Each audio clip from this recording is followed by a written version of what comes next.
Okay, I want to circle back around to this big recording session here because I just want to talk about organizing your session just a little bit, um, particularly how we do these groups. You may have seen this as when I opened this before. So basically, you can select any tracks that you want by clicking on one and then shift clicking another one, and then Command G. That's going to turn them into a group. So here's the group I just made. Then I can go Command R on the group and rename them. What do we have here? Bass, guitar, and guitar. So I'll say bass and guitar. Okay. There's a couple advantages to doing this. One is just to organize your session so you can see what's what. You can see how I did it here. I've got rhythm section, saxes, brass, a whole ton of MIDI stuff, and then more MIDI stuff that I didn't put in the group yet. But if I wanted to, I could easily take this track. Let's open this MIDI. I could take this track and drag it up into all MIDI, and now it's in there. So I could do that with these, all of these if I wanted to. In fact, let's do it.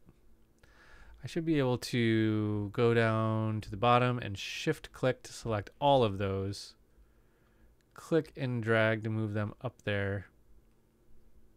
And now they're all in this all MIDI tab. Okay, so now here's my whole session. Right, I have this big, huge session just narrowed down to 4 things. So when I'm ready to work on the saxes, I can open up the saxes and get to work on them. When I'm ready to work on the brass, I can get in there this way. And the rhythm section, I can get in this way.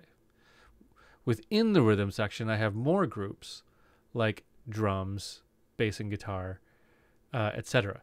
You can have groups within groups. In fact, you can have groups within groups within groups. Someone in one of the Ableton trainer forums tried to figure out how many groups you could go deep on groups within groups within groups, and I think they got to like 1,000, and it still works just fine. So you can make groups within groups until your heart's content. If you want to ungroup something, I think it's Shift Command G, or you can just Control click and go to ungroup. Yeah, Shift Command G. So grouping tracks is super helpful when you've got a big session going. Even when I'm producing something, not recording, but I'm just working on building an electronic track, I'll group my drum stuff, my synth stuff, my bass stuff, and then my live stuff like guitars or whatever, into different groups so that I can focus in on them as I like.